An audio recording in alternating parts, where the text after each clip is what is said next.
that it's part of the film. So they may have to cover up the adulterer's face too. They all wear like this thing they cover their face, so that he can't say that that was him, and they can't really do identification of the finger because, of course, the guy that cheated on the wife of the filmmaker probably went off and told the police, and like, this guy cut off my finger. I guess I slept with his wife, and he cut off my finger. What am I gonna do? I don't have my finger anymore. And I think they cover up everybody's identity. So the film is released, and it gets like 25 million billion hits. It's a big deal, and it's in the limelight of the filmmaker. The filmmaker sends it out, meaning the filmmaker gets credit for it. But the other guy is going, "That's me. That's me." How can you prove that's you? His identity was covered. You see, and he just says that he staged it. The filmmaker. Well, they probably could try to bust him. So then we could go into more like Chinatown plot, kind of, running from the police or Chinatown. I think he's running from the mafia, but he's running from something in Chinatown. So then all of a sudden the filmmaker's got to go on the lam with the two goons. Maybe the goons have to go on a lam too. So in the end of it, they all have to go into hiding. But there is an interview process, just like in The Joker, which I thought was interesting. He goes off, commits this horrible crime, that he's interviewed by this great talk show host. So he gets his moment of fame and he becomes the Joker. With the filmmaker, I think he does do the thing. He cuts off the ring finger of the adulterer, and then he goes into hiding. So it ends with him going into hiding, which Breaking Bad kind of has that a little bit, because towards the end of Breaking Bad, the lead character, I'm the only one I'm familiar with is damn Skinny Pete, but because I'm a Skinny Pete fan, Charlie Baker. So that's one of you.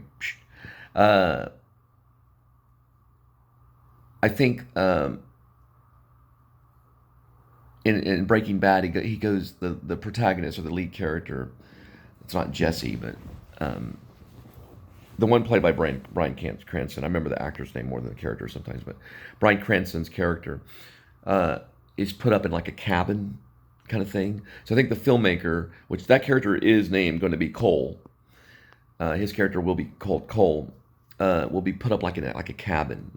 He'll hide away, maybe like in Maine or something, or somewhere really far away in the wilderness.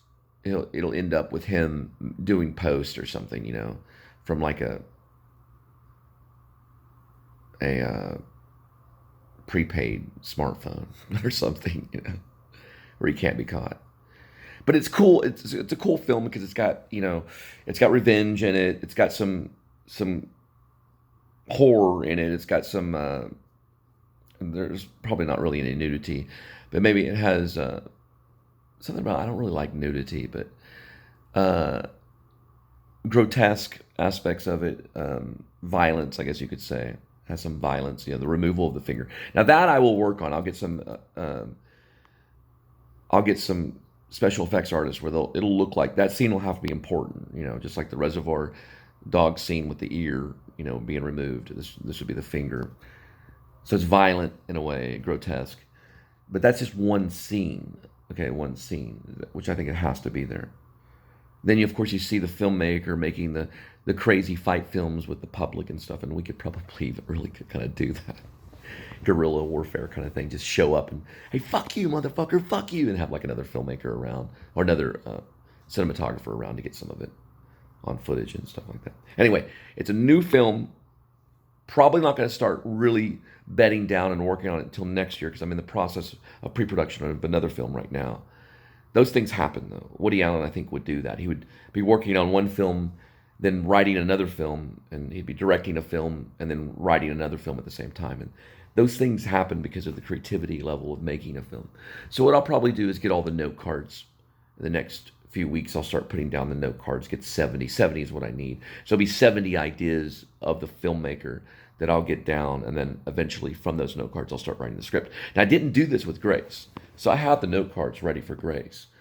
I just haven't put pen to paper with Grace yet. The Projectionist is pretty much at its tail end. I've written it in about 60 days, it just came out of me. It spilled right out of me. So the Filmmaker is the next big project that I think I'm going to be working on next. And then after we launch the Projectionist, which we will launch on a very well done site. All right, all you YouTubers, all you filmmakers, love y'all. I love y'all, community, all the actors out there. I love all y'all. Keep doing it. Keep doing what you're doing. Don't give up on your dream. Don't do that. Don't blow the candle out. Keep that candle going. Tell that story. That story is the prophecy. It's the new covenant. It is the new covenant. It is what we need to see. It helps us. So just keep going, keep doing it. Be creative. Make your films. Keep on. All right.